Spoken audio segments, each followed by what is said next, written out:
नमस्कार, आप देख रहे हैं जे प्राइम भारत और मैं हूं आपके साथ ज्योतिका। आइए रुक करते हैं खबर की ओर। डीआईजी अग्निशमन ने बहराइच फायर स्टेशन का किया निरीक्षण।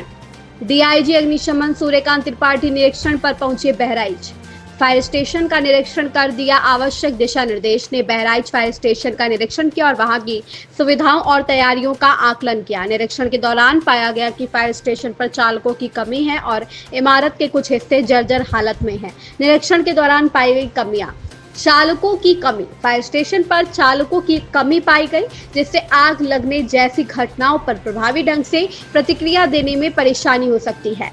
जर्जर इमारत। फायर स्टेशन की कुछ इमारत जर्जर हालत में मिली, जिससे कर्मचारियों और उपकरणों की सुरक्षा को खतरा हो सकता है। आगे की कार्रवाई। डीआईजी अग्निशमन ने इन कमियों को दूर करने के लिए आवश्यक कदम उठाने की बात कही है। उन्होंने कहा कि चालकों की कमी को पूरा करने और फायर स्टेशन की इमारत की मरम्मत करने के लिए जल्द ही कार्रवाई की जाएगी। साथ ही बयाकपुर व महसी फायर स्टेशन संबंधित जानकारियां प्राप्त की गई। सलमान साहिल की रिपोर्ट। ये प्रेस कॉन्फ्रेंस वाले इसीलिए रखी है कि जो कमियां हैं आप लोग बताएंगे। जो निरीक्षण किया है और जो कमियां हमने पाई हैं वो हमने सीएफओ साहब को दूर करने के निर्देश दिए हैं। इसके अलावा हम एक नोट भेजेंगे जिसका एक कंप्लायंस करके और फिर भेजेंगे कि हमने ये चीज़ें पूरी कर दी हैं।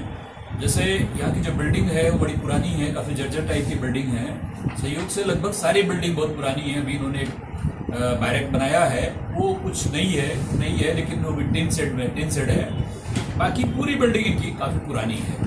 तो सबसे बड़ी दिक्कत तो यही है, उसको मेंटेनेंस भी ज़्यादा ये नहीं कर सकते हैं, क्योंकि जब कोई बिल्डिंग बहुत पुरानी हो जाती है तो उसको ज़्यादा मेंटेन किया नहीं जा सकता और उस पर गवर्नमेंट के रूल्स ऐसे हैं कि उस पर ज़्यादा खर्चा नहीं किया जाना चाहिए। तो उसको हमने एक निर्देश दिया है कि कंडम करवा करके और फिर थोड़ा करके एक साथ नहीं, जो ज़्यादा पुरानी है उनको पहले कंडम करा दें और उनको जगह पर दूसरी बिल्डिंग बनाएं और जो नए तरीके से है उस तरीके से बने।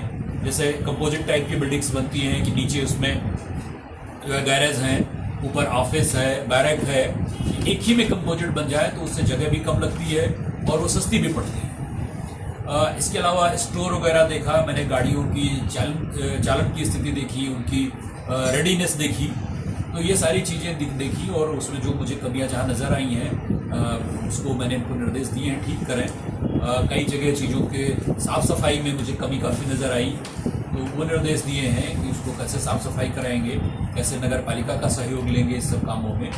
और फिर रेडीनेस में मैंने देखा इनकी गाड़ी कैसे मूव की, जो बहुत फास्ट मूव की इन्होंने गाड़ी। मैंने एक स्वयं से एक फायर की सूचना दी तो इनके कंट्रोल रूम जो है, जो वाइस रूम है, उसने उसको नोट किया और नोट करके तुरंत कम्युनिकेट किया और बहुत तेज़ गाड़ी मूव की। फिर उसको टाइम नोट किया गया तो ये लोग 1 मिनट के अंदर मूव कर गए और जो है उसमें सब तैयारी हालत में थे। कुछ एक लोग 2 अपैरेटस लेके नहीं गए, वो इनको ब्रीफ किया गया कि ज़रूरी अपैरेटस जितने भी हैं फायर फाइटिंग और रेस्क्यू के, वो लोग ले करके जाएँ। ये इनका रहा। उसके बाद मैंने ऑफिस देखी, ऑफिस के रजिस्टर्स देखे, उनके मेंटेनेंस के बारे में इनको निर्देश दिए कि क्या कमी है उनको पूरा करें। अभी एक जल्दी आग एक उसमें फैक्ट्री में लगी थी जिसमें 5 लोगों की जान गई थी, उसके बारे में मैंने इनकी रिपोर्ट देखी और उसमें निर्देश दिए कि कैसे हम महत्वपूर्ण जान और बचा सकते हैं।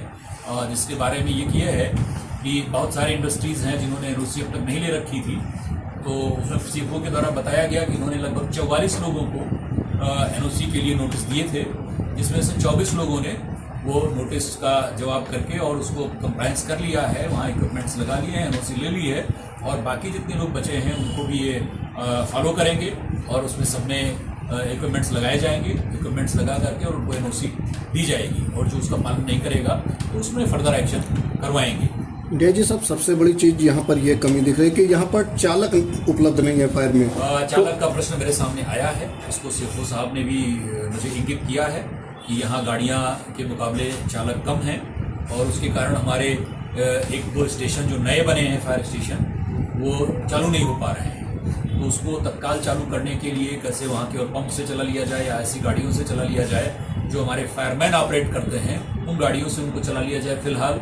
और इसके अलावा मैं इसको देखूंगा कि जो मैं भी लोग ट्रांसफर करेंगे। इस खबर में बस इतना ही। बने रहिए जे प्राइम भारत के साथ।